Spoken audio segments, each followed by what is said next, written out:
Hi, everyone. Welcome to our latest edition of SuperNova Commencements. I'm your host, Kashi Segal, and we are streaming live today, where we're always streaming live on Twitter, Facebook, YouTube, Twitch even. Happy Veterans Day. Live today. We are, hold on one second. Twitter, Facebook, YouTube, Twitch. Technical difficulties. Happy Veterans Day. Right? We are, hold on one second. There we go. You know, live shows, always glitches. All right, let's start that over. We're at a very important point where I was about to wish all of you a happy Veterans Day. It's a special day today. We're remembering all the men and women, or I should say women and men, who have served, who continue to serve, who give us the ability to lead carefree, amazing lives without having to worry about what's going on elsewhere. So we're really grateful to our military and everyone that supports our military families and all of that for the service that they have given and continue to give to us. One particular shout out today is a friend, a mentor, and an uncle, Senator Max Cleland. Sorry, I'm getting a little bit emotional, but he was very close to us, me, my family. He passed away this week. He was the ultimate example of a veteran and a very special American and man. So I'm going to collect myself. Give me a second. Okay, so today we are also talking with an amazing human. He is an example of someone who can be very accomplished, very well respected, but just have the nicest heart, the nicest person with the best heart. He wants to do, he wants to give. So you're going to get a real treat today to speak with someone who is such an epitome of success in every way, what it really means to be a success. Okay, so before we get to him, let's go through our Career Powered by Data segment, brought to us by our partners at Stepping Blocks. So Stepping Blocks, again, is a huge treasure trove of data for your career. They have over 100 million people worth of data in their system. They can give you all kinds of insights on what you should be doing for your career. Today, we're talking about commercial real estate and some other things, but let's dive in. So commercial real estate, they have about 83,000 people in the industry itself. There's lots of support industries. The popular education background or degree is a degree in real estate. Yeah, I know that makes sense. Average age is 40. And this career path, this industry is 58% male, so 42% female. A lot of the industries that we've talked about on the show, especially recently, have been predominantly women focused. So interesting to see one that is more male dominated. It's also 1% veteran. Top skills, real estate and commercial property development, makes sense, leasing, and property management. Skills that might make you a little bit more due diligence, so research and really understanding data. So location intelligence, again, data-driven. And asset management, again, kind of data-driven. So data is where it's at, just like lots of other industries. Okay, so a lot of people come from these schools. They show up the most throughout the backgrounds. UT Austin, University of Southern California, and Arizona State.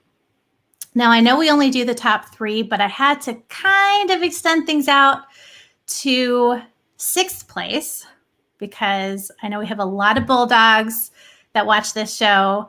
And so UGA, University of Georgia, rounds out place number 6 on that list. Okay, let's dive into our show today. We have a very special guest. Let me bring him on screen. Clark Dean, welcome to our show. Well, thank you, Kashi. It's great to be here. It's great to have you. Students, Clark is executive managing director, partner, and board member for Transwestern. And he's lots of other things, which we will dive into today. But Clark, please start us off by telling us where you're from, where did you go to school, what did you graduate in? What was your major? Yeah, sure. Absolutely. So I grew up in Birmingham, Alabama. So not too far away, an Alabama guy. Actually grew up a big Alabama fan. So it seemed appropriate that I go to a school that had a similar mascot, the Crimson, up in Cambridge, Massachusetts, where I chose Harvard because it was at the time, one of the only schools that had an undergraduate degree in biomedical engineering. And that was really what I wanted to study. And of course, now a lot of great institutions have undergraduate degrees in biomedical engineering, but it was really one of the first. And so, that's what I did. It was a fun time in the early 90s, really at that intersection of disciplines. What about biomedical engineering? Like, how did you know as a high schooler that is what you wanted to do, and like what you would even do with that? I know, and it's kind of crazy. Well, I always, growing up, I love to invent things. I love to take things apart and kind of put them back together. And I was just really curious. I love science, and I was really engaged in science. And I played football, and I had a couple of injuries that were just really quirky. And so I spent a lot of time with sports medicine people. And I just thought it would be really cool to get into potentially sports medicine. Although I then got really interested in kind of neuroscience and imaging neurosurgery as a potential profession. And I was really intrigued at the time. There were a lot of really cool innovations coming out of engineering and applying engineering concepts to biological systems to understand them better. And so that was kind of how I got hooked on that. But I also, again, I was that weird kid that also loved AP English, and I loved literature, and I loved those European are two history. very different sides. I know, it's super different sides. And so one of the things I really liked about Harvard's program was that it was this exemplary program that they actually built on top of what they called the Health Science and Technology program, which was a joint venture between Harvard and MIT. There was really an MD PhD program. And they basically just kind of threw us in their classes after the first semester of sophomore year. But it was also just part of the college, And so while I was taking all these, engineering and applied math classes and all that stuff, I also got to take, ancient Chinese art and religion and the concepts and theories of justice. And this class called From Division to Unity, which was all about the formation of the European Union. And I found that a lot of those courses it really allowed me to really become a more deep thinker about broader issues, and then apply that in a science framework. And so anyway, I've always been a lover of like the intersections of disciplines, and I think it was just, to me, it was like a dreamland to be in Cambridge with all of these just brilliant and accessible people. That were doing some just phenomenal work in all these different disciplines, but you could walk in their offices and meet with them, learn about them. I mean, Robert Coles, who was like this great child philosopher and child psychologist. I took a class of his called The Literature of Social Reflection. And then you just go hang out in his room and talk about life. I mean, it was just like super cool. And so I felt like that sort of distinguished my experience as an undergraduate in that situation, that circumstance, because it allowed me to really, I think sort of develop me more as a full person and help me realize that as much as I love science, it wasn't all about science. And I got real involved in campus too. But anyway, it was just lots to do. It was fun. Yeah. That intersection that you're talking about, that's where a lot of special ideas and action can really happen, right? When you bring two groups together, two ideas together that might seem very different, but they can really inform some really interesting things. So absolutely. So go ahead. Well, I was just gonna say, and I think that right, we live in a time that's more evident than ever before, right? So we have, you mentioned data before, we have more accessibility to more data across different deep specialties that are readily accessible to people than really we've ever had before. And so I think there's a lot of opportunity for innovation now.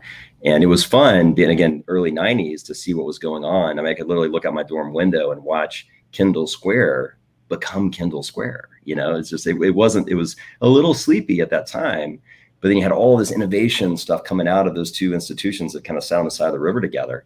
And I literally watched the first Genzyme building go up and watched all those things happen. And now Kendall Square is really, they say it's like the heart of innovation of the world, right there on the banks of the Charles River. So it's neat to see. And I think we've got a lot of those ingredients here in Atlanta to do a lot of innovative work in the future. So I'm real excited about that. And there's no place like Atlanta. So love that I'm here. That's right. No place like Atlanta. So Clark, how did you get to Atlanta? What was that high level? Walk us through your career. You majored in biomedical engineering and then got to Atlanta and commercial real estate. How did that happen? Right. I don't fit in the stepping blocks like, usual job career, right? It's not, it's like, oh, I want to be in real estate. I'll go study biomedical engineering. That's right. like a lot of sense. Right.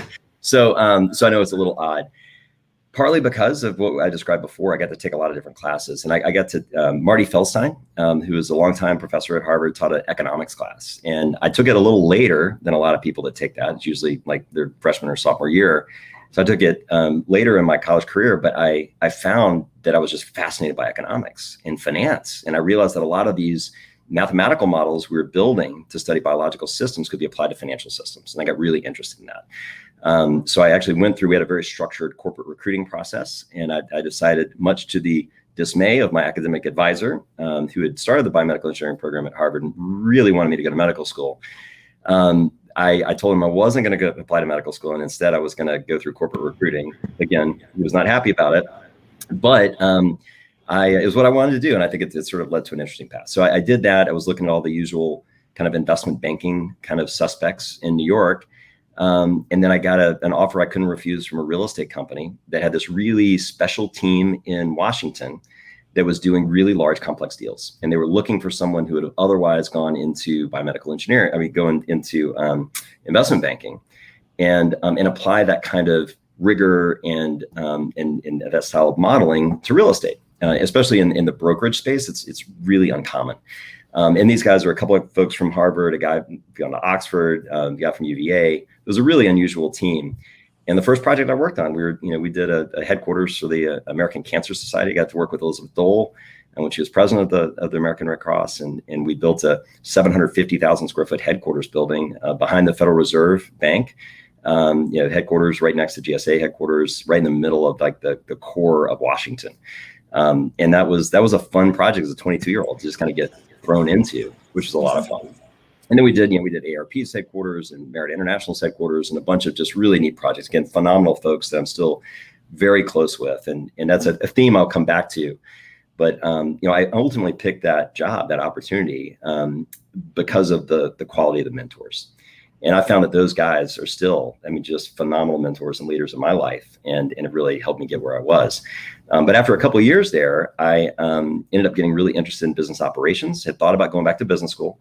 But I had an opportunity to work with a boutique management consulting firm that my father had started back in the 80s, working with insurance companies and banks. And so I got to go on the road for the next 4 years, rebuilding insurance companies and banks all over the country, which was really fun. I was the only young guy in the company. So they were all these former C-level officers of insurance companies and banks. And again, mentorship, unbelievable. I couldn't have asked for anything better. These are people that had built, really big businesses and run some of the nation's largest insurance companies. And they're teaching me how, what do CEOs think about as they're running businesses? And so I really got that exposure early on. But I was on the road all the time. I started having kids. I wasn't seeing them. And I got a call back from that real estate company. And they said, look, could you come back? We want you to do this thing. So I got a chance to come back to that organization, ultimately help them build a national corporate services group and help lead that for about a decade. And then had an opportunity to come to Transwestern to build something new on data. And so you mentioned data. Obviously, because of my background, I've always been fascinated by it. The former president of the company that I was with before, and I love this idea of using data and stochastic modeling and all that in sort of exploring better real estate structures. But a lot of folks in the company just weren't as excited about it. Transwestern said, look, we'd love for you to come here and build that here. So I actually came here and started this group called Transaction Sciences. And we've been doing it now for about 7 years, almost 8 years. And with this idea of designing real estate solutions at the intersection that, optimize the intersection of culture, function, and economics. So it's integrating management consulting, investment banking with real estate to really develop solutions. So a lot of the work we do, if you think about kind of a spectrum where you have like management consulting over here, and you've got sort of real estate brokerage over here, we sort of carved out this middle position where we get paid on a transactional basis like real estate brokers. But a lot of the work we do is really, robust management consulting, helping companies figure out their process systems and how to build relationships and how space actually shapes behavior. And so we can get into that if you want, but we use a lot of great data to support those kind of models to really help drive those solutions. That's so interesting, using data to help shape behavior through buildings. Mm-hmm. So I'm sure our students have the same question. How do you do that? How does a building shape culture? Mm-hmm. And I'll maybe take it a step further. How can a building create social impact? How can you create that through physical space? Absolutely. So actually, it's sort of ironic because we're talking to a lot of university students right now. The model I often use to explain this concept to corporate executives is universities. So think about college. You go to college and you have your dorm room. It's in a dorm somewhere. You got the library, you got the yard, you've got laboratory buildings, you've got all of these different places and spaces. And it's so that if you think about that as sort of the culmination of your educational experience, right? When you start off in first grade, remember they sit you down at a desk, say, here's your name on your desk. They put their name on your desk. Everything they did, you're going to sit there all year and you're going to learn from this one teacher, and you're sitting next to these people the whole year. And then you gradually develop more freedom, up until the point you get to college. And in college, it's outcomes oriented, right? You've got a syllabus. So these are the classes is meeting at these times. You should go, right? You're going to have these labs that meet at these certain times. You need to be there. But a lot of the syllabus says, these are papers you got to write. These are problem sets you got to do. And you do it where you want to do it, right? What makes the most sense for you? Now, if you're doing a group project, you should go to a place that accommodates group work. If you're going to do a lab, you need to go to the laboratory where you have all your stuff. But if you're writing a paper, you could go into the reading room of Widener Library and be inspired by this grandeur of this place. Let the muses speak to you. Or you might want to go, grab a spot under a tree in the yard and do it there. Or maybe you're, middle of the night in your dorm room, and that's how you work best. But you get to pick those places. And so I think we all of us have this experience with place, where place shapes our behavior. Recently, I walked the campus of Notre Dame, and we were walking into the cathedral on that campus. And there was a hush in that cathedral. Now, there was no signs that said like no talking. You were hushed because of the experience of walking into that grand place. And so I think we know how place can kind of shape our behavior, our emotions, our experience. And what we try to help companies do is think about how do they create that university experience in their companies? Because for years and years and years, you had people go from, here's your desk, here's your name on your desk in first grade, up to your ultimate performance in college, where you have all of this optionality and it's outcomes oriented, and you get your diploma, you go to your first job, and guess what they do? Here's your name on your desk, this is where you're sitting, right? I mean, it's fascinating. It's back to first grade. And so what we help companies do is try to figure out what are those elements that they need to create these inspiring spaces that inspire certain types of behavior. And a lot of that these days is building places that ultimately nurture the kind of culture and relationships that are really at the heart and core of proper functioning corporates.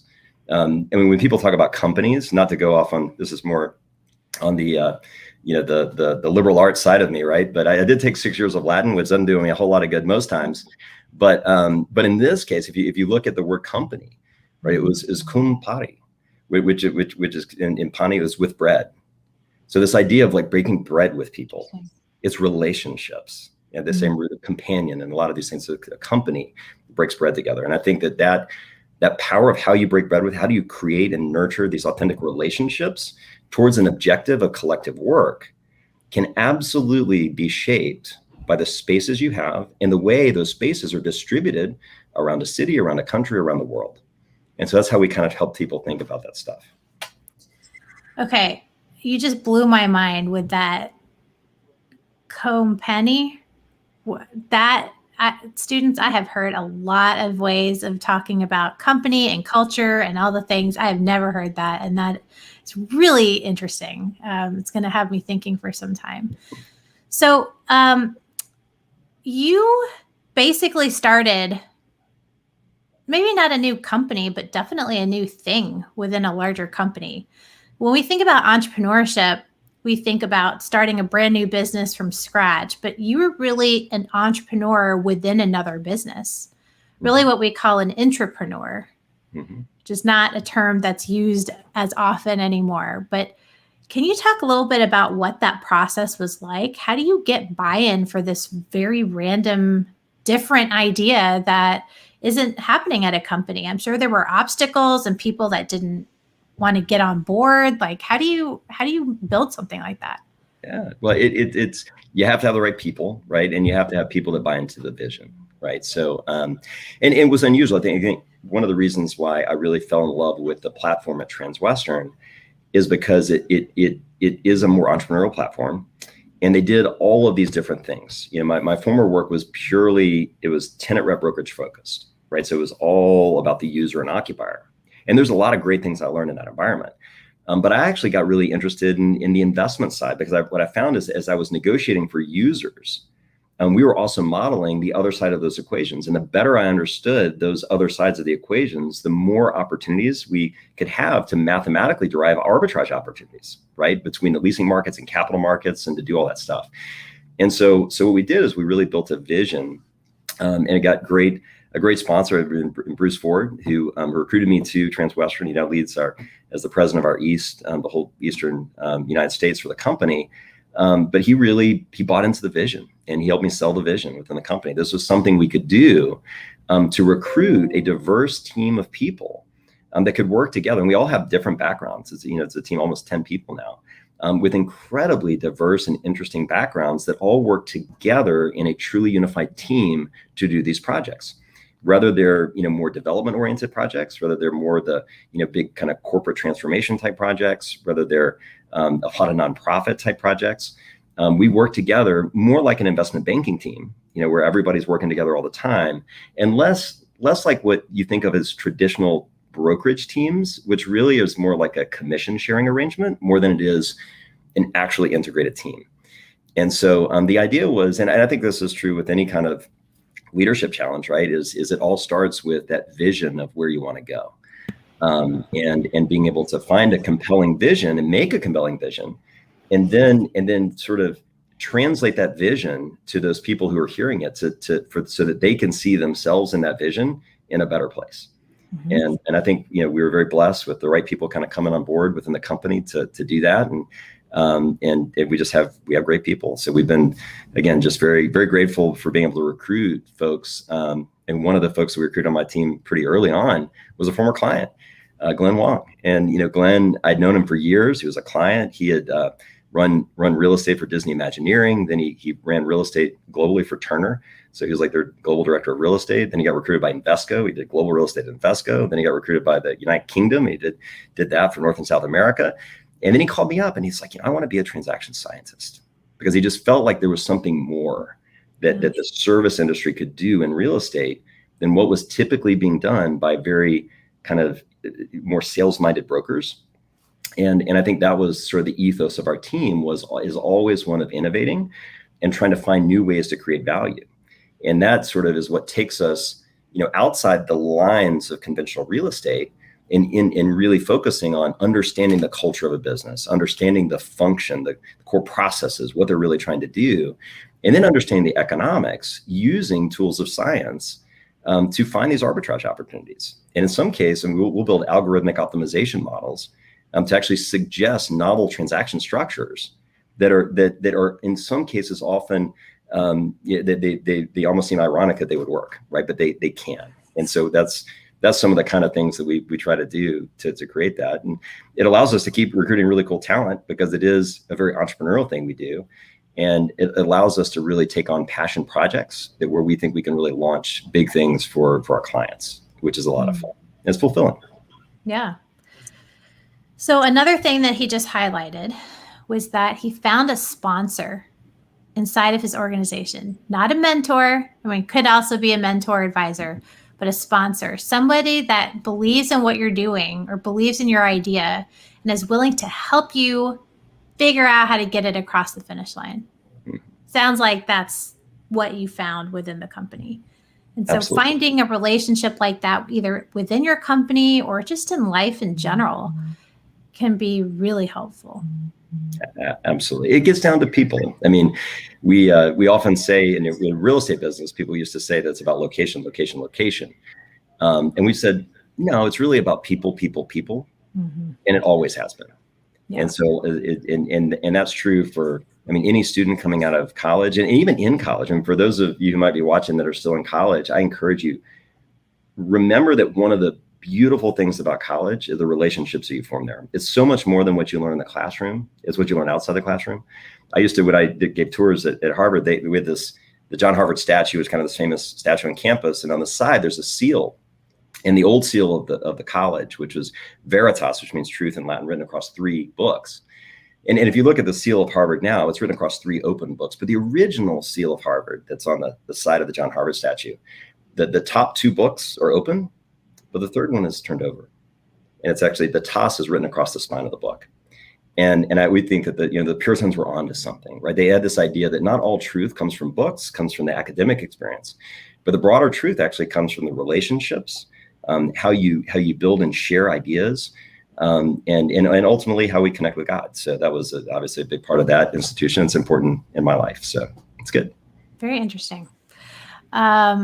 Okay, so let's switch gears a little bit and talk about how you are using your degree to a little extent.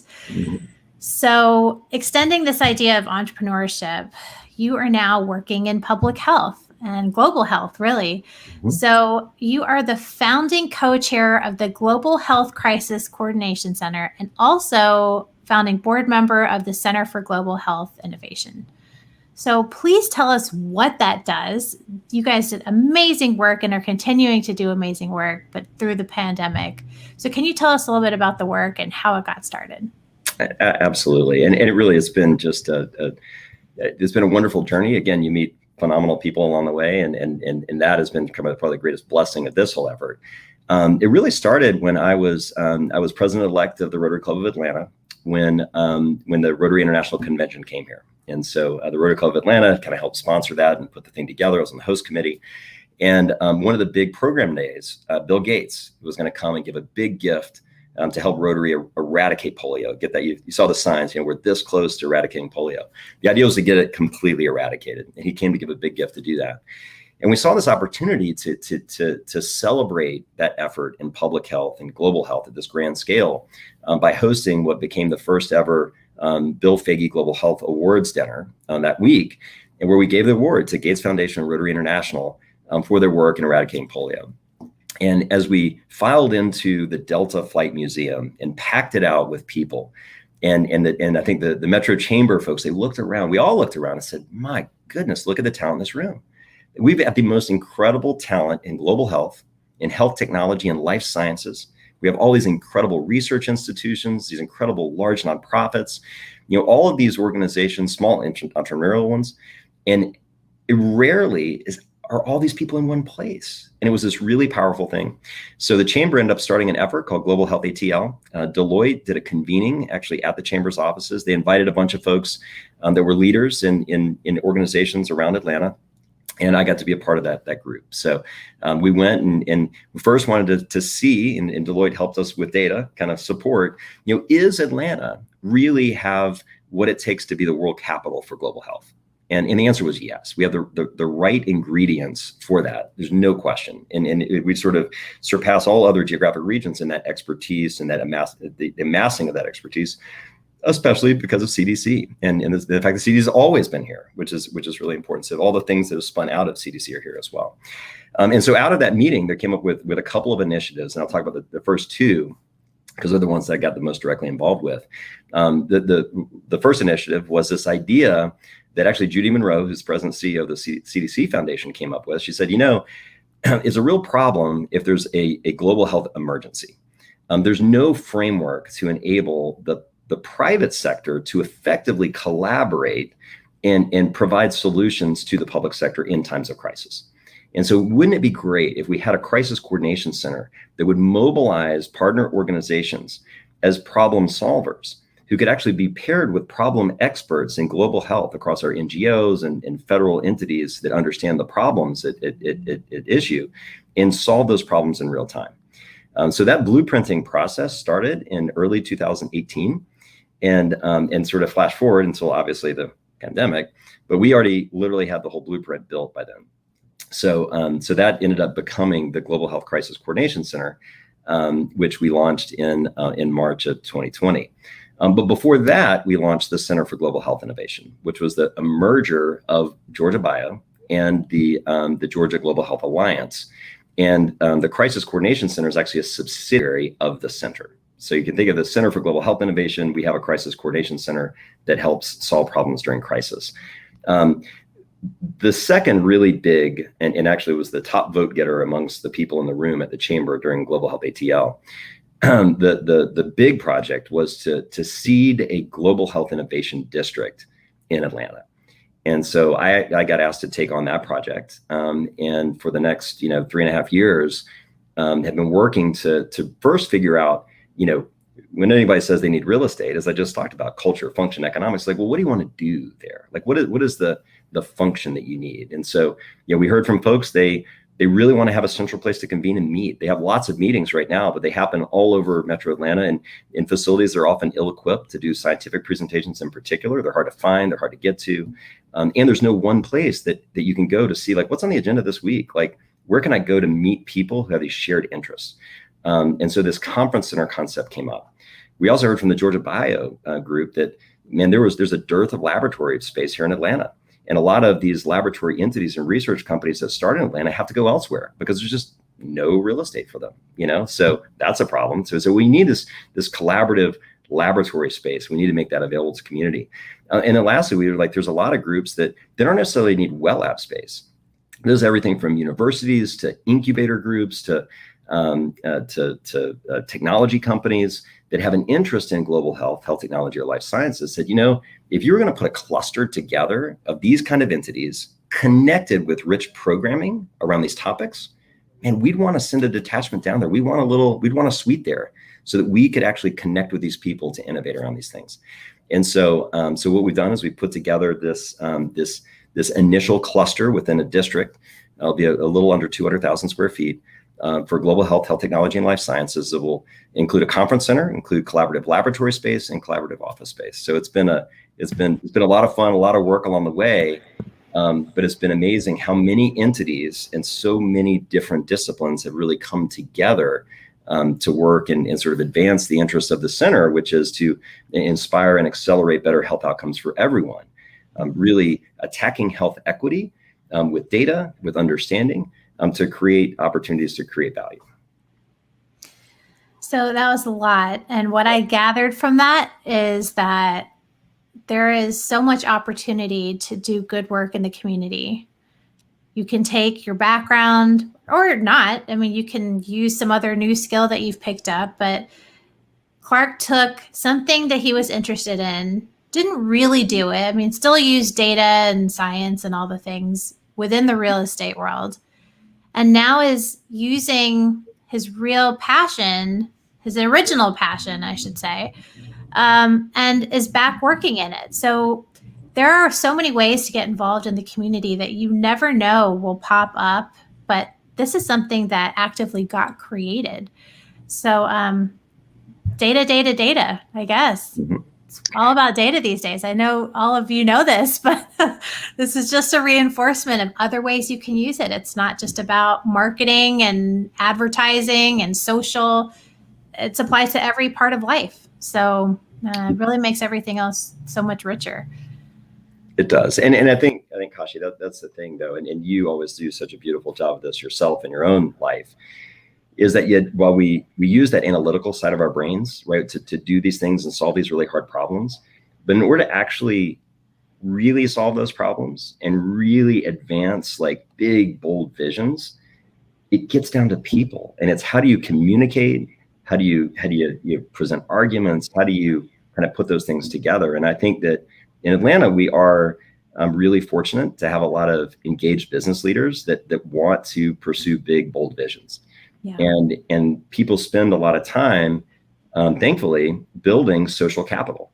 So, we talk a lot about financial capital and starting businesses. People talk a lot about human capital. But Bob Putnam, who was the dean of the Kennedy School of Government for years, he sort of constructed this idea of social capital. And that social capital is real. And that social capital actually helps make big things happen. And I think what we're finding right now during the pandemic, when people are forced to be remote and kind of work from home or do these different things, is what's really suffering is that social capital. So we've got to find ways to and companies, I think, have to find ways for us to break bread together, right? How to build that social capital, even in these senses of remoteness. And I've even recently was talking to a top executive of a big company here in Atlanta, and they said, maybe this whole great resignation thing is really less about a change in work style or work preference, or people just want to work from home or whatever. Yeah, maybe it's really, and this is, kind of looking at sort of an introspective view of saying maybe it's really a failure of leadership, of organizations to create cultures that form the frameworks of friendships and relationships that are worth coming back to the office for. And so maybe if we think more about building those relationships and how we create cultures that enable those friendships to flourish, then maybe we can actually do greater things and achieve bigger visions than just, looking at just the pure science of dots on a map. And so I think that's a big part of what we're seeing in this sort of the great resignation and this great, question mark about how do we use physical places to convene people as we run businesses and institutions and organizations, that I hope will really resonate with people, that it ultimately is about people. Everything is about people. We just got to figure out how to invest in them and how to make it happen. Absolutely. Okay. So data and people is what we're taking away. Yeah. And social capital, which is different than social media. Exactly. Great. Exactly. Some could say that social media doesn't do a great job of building social capital. Absolutely. You can build a wider net of social capital, right? With social media. So we're running out of time, and I have so many questions, but we have student questions coming in. I'm just going to ask one more. What would you say your purpose is? You do a lot of work with nonprofits. You've led Rotary, you mentioned. What is your purpose? Why do you get involved in all these things? Very meaningful things. Yeah, I mean, I think it's sort of like overly philosophical, but I think it's ultimately it gets about it's a 4-letter word that people don't use a lot in business, and it's love, right? I mean, if you love people and you want to make a difference, then it causes you to try to figure out how to make a difference in people's lives. One of my clients recently, a guy named Dan Porter, who started this organization called Overtime, talk about social media. That's his business. But he has a weekly call with all of his employees, and he uses the word love a lot. And I think you sort of pick up mentors along the way. And I think he's become, a mentor figure, and because I just really admire how he's built that culture. And I think it sort of hits me a lot, because I feel like, what my purpose is often it's about loving people and wanting to make a difference. You talk about Max Cleland and other folks that have devoted their lives to doing those kind of things. And part of the reason I got so involved in the Shepherd Center and the executive committee of the Shepherd Center board is because of the great work they do changing people's lives, giving their lives back, restoring people's lives. The YMCA, the reason I get involved with that is really more for the early education programs there, because it's that brain health and that brain function that's developed from 0 to 4 that really makes all the difference in the world to these kids. And so, I think that's, to me, it all gets down to that. So anyway, that's what drives me. Okay, so let's get to a few student questions. Carter would like to know, told you were going to get this question. Yeah. What is one of the most challenging situations you have had to navigate in your career? Well, there's a lot of them. And if you do anything, worthwhile, you're going to encounter a lot of them. I will say, I've already said about this global health thing, this has been a big challenge. It's been hard. You get a lot of people and a lot of input. You're trying to do the right thing by a lot of different people. It's really hard. And so it's been very hard. But I'll just use a different example. Actually, somewhat related, although really not related at all. I had a big project actually for the CDC that I worked on more than a decade ago now. That was really hard because the whole deal structure kind of made sense, like the way we put it together, and we were very careful about dealing with it. I worked on it for 2.5 years, and the numbers were fantastic. The solution was great. The agency loved it, but politics at the top ultimately killed the project. And it's tough to work so hard on something that is so complicated and requires so much care and feeding on so many different levels, and then to see it really just die, even when you can't really do anything about it. So to me, that's hard. That's sort of bad hard. And I think people need to know that bad, hard things happen. I'm a big fan of Angela Duckworth's book, Grit. And I feel like I got a lot grittier because of that experience. When you've really worked hard for something and you want it, and then it just doesn't happen, you learn from that. Yeah. You have to figure out how to channel all of that negative energy you're feeling, because it's normal, it's human, it's inevitable, but how do you channel that into something in a way that you can make a positive difference? Absolutely. Okay. Neil wants to know how you get yourself noticed. And I'm going to pair this with another question because I think it's kind of related, about where I saw it, about a career in commercial real estate. So how do you get noticed within a firm when you're not able to be part of these big deals? You're not leading the big deals. So how do you move ahead? I know I saw that question. I will let you know who asked that in a second.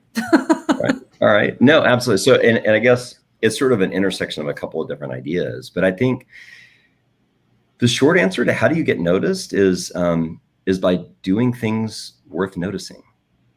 And the things worth noticing aren't necessarily always the headline items, right? I mean, when you start out working wherever, or even in any relationship, quite frankly, it's oftentimes it's the hard work behind the relationship. It's the hard work right out of the gate of the things that like nobody really wants to do. But if you jump in and just do them, and you do them with a smile on your face, and you just get it done, you get noticed. It gets noticed. I think grit gets noticed when you're tough, but you have a good attitude about what you're doing, and you're not too good for doing any of that stuff, right? You jump in and do it. To me, I mean, I'm so proud of my colleagues. I mean, even the newest people that have come into our company and our team have just rolled up their sleeves and they've jumped in. They just do things, and I notice, and other people notice. So I think it reminds me of I once heard this story about a person that was at a gate waiting for a flight. This was obviously years ago, and they saw this real this bustle in the gate at the terminal. They're like, man, who is that person? It was Mother Teresa. He's like, oh my gosh, Mother Teresa is on my plane. This is crazy. So he gets on the plane, he sits down, and he'd gotten upgraded first class, and sure enough, little Mother Teresa comes in and sits right next to him on the plane. And he's like, oh my gosh, trying to play it cool, like this is like Mother Teresa, and like, what do I do? And he said that she turned to him, he said, so what do you do that matters?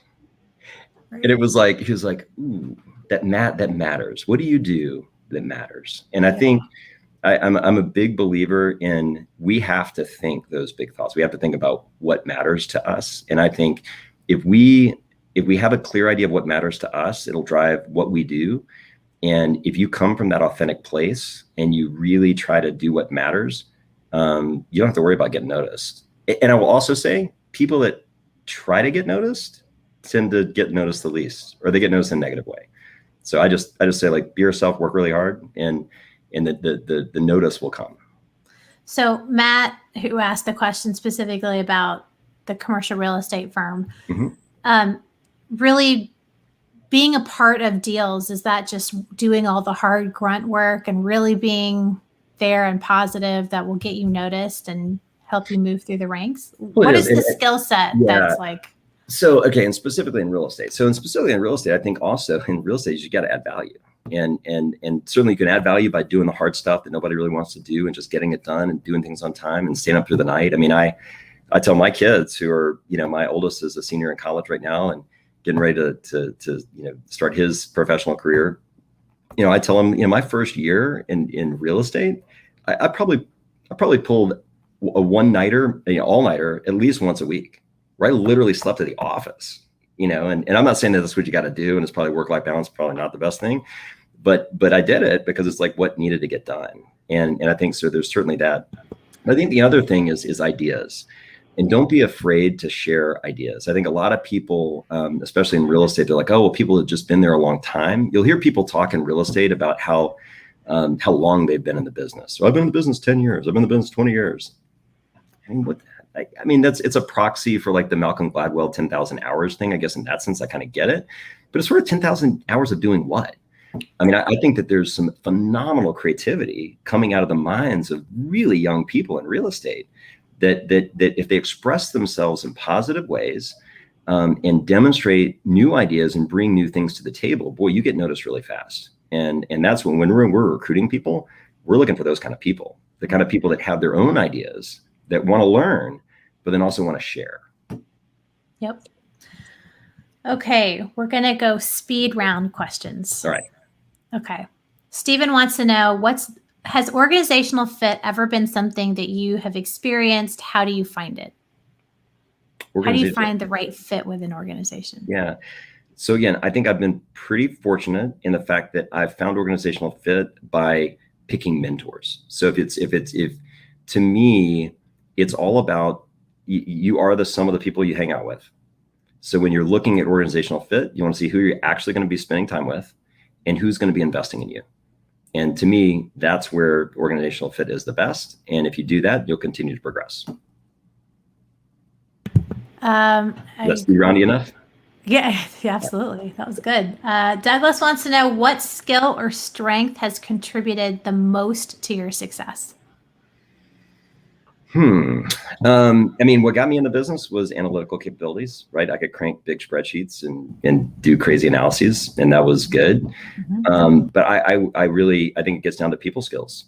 I think you gotta be able to communicate big visions. You got to be able to listen. I mean, that interaction with people, social skills, building social capital, to me is really kind of what it's all about. So I would spend as much time, obviously it's good to be analytically really rigorous and sound.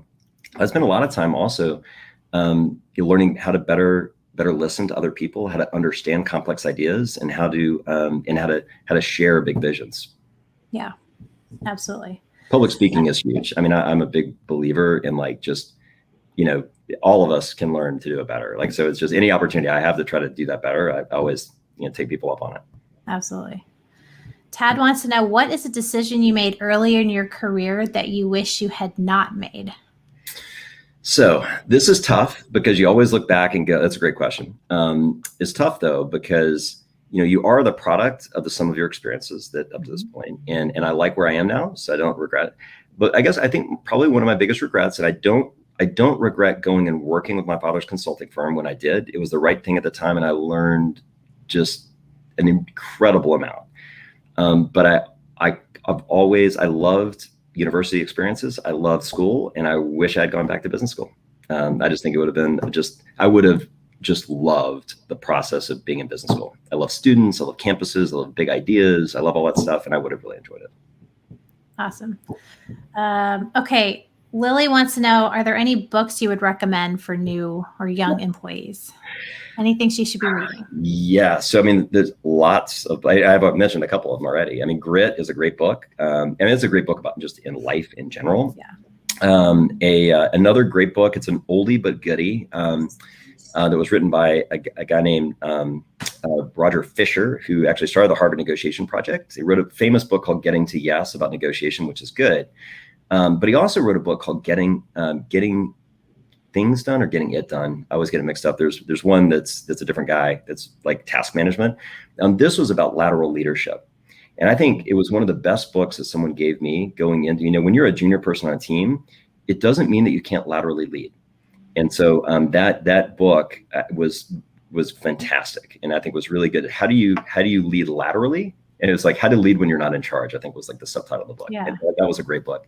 The other one that I like a lot right now, that's a recent read for me, is a book called The Extended Mind, which is all about how we how we actually think outside our cranium, right? So we think in our own bodies, we think in the environment, and we think through other people. And it's a fabulously written book and a really interesting book that I think students can relate to from their own experiences in college, but it also really prepare them to think about how they can express themselves and how they can optimize their mental capacity through their bodies, through the environments that they choose to operate in, and through the people that they choose to associate with. Awesome. I just picked up a few books for my reading list. That's amazing. Yeah. All right. Derek wants to know whose jersey is behind you. Yeah, I'm sorry. And actually, so this was a gift from a young colleague of mine, actually, who had played baseball at Georgia Tech, and he had a framed jersey. And for my 40th birthday, he actually conspired with my mom and got my Harvard football jersey framed and gave it to me. So it's my wife doesn't let it really in the house, and so it ends up in my office. But it's a great. It brings back great memories. I had a lot of fun. And to me, again, playing football at any level or playing any sport is you just can learn a ton from. And so it's always a good reminder of the friendships and great lessons I learned on the gridiron. You do not usually see, I think we should see more of this, but athletes and data nerds combined into one person. It is possible, and it's probably more common than we would think. So we should celebrate the fact that we have lots of different interests. Mm-hmm. And that's okay, right? Absolutely. Absolutely. All right, let's leave it there. Clark, thank you so much for being with us today and for being with our students. Well, my pleasure. Students, we are on the web everywhere at SuperNova Commencements. You know that, supernovacommemcements.com. And please sign up for the mailing list. We always send you really cool opportunities, grants, scholarships, and internships, all the ships. And so, so please sign up for that. And we have some amazing shows coming up for the rest of the year. So check the schedule online. Clark, do you have any parting words for our students? No, I just want to thank you for doing this. I mean, you've done a great job using your own social capital to kind of bring people together and create content for folks. And I'm excited about seeing, what you looking at some of the programs in the past and ones in the future to find inspirations myself. So thank you for doing this and being such a great member of the community. Thanks, Clark. All right, students, have a great week. We will see you next time. Make sure you are keeping healthy, staying safe, and don't forget to be kind to people today as you go through your day and go through your week. You never know what people are going through and what they need, so give them a smile. All right. See you soon. Talk to you later. Bye, guys. Thanks, Tashi.